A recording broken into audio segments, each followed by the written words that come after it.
तर मित्रांनो, मला जायचं सोलापूरला CETचा पेपर असल्यामुळे. मग नंतरनं लगेचच आपली वाघीण पुसून घेतली.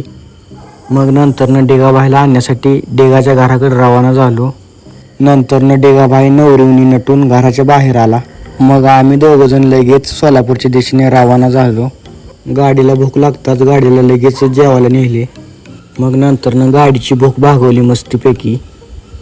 गाडीची भूक भागवल्यानंतरनं गाडी लईच पळायला लागली 100च्या स्पीडनं. डिगाच्या GFचा मेसेज आल्यामुळे डिगाच्या चेहऱ्यावर आज टवटी होती मस्तपैकी. आज ऊन खूप जास्त असल्यामुळे स्टिंग प्यावं म्हटलं. मग नंतरनं आम्हाला वडवळच्या देवाला जायचं होतं. आज गाडी गर्दी नसल्यामुळे डायरेक्ट मंदिरापाशी नेली.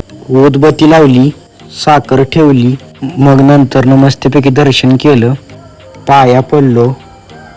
नंतरनं बाहेरून एक मंदिराचा व्हिडिओ काढला मस्तपैकी. मग नंतरनं CETचा पेपर द्यायला गेलो. मग कॉलेजच्या आत जातो तर काय, रस्ते पाक नागमोडीच होते. कॉलेजमध्ये आल्यानंतरनं थोडं फिरलो मस्तपैकी. मग नंतरनं पेपराचा टाईम झाला. नंतरनं पेपरला गेलो. पेपर झाल्यानंतरनं घराकडे निघालो लगेच. वडवळचा बुलंद आवाज शिवगोंडे यांना भेटायला गेलो. नंतरनं आमचं जेवण करण्याचं नियोजन झालं. लगेचच जेवायला गेलो.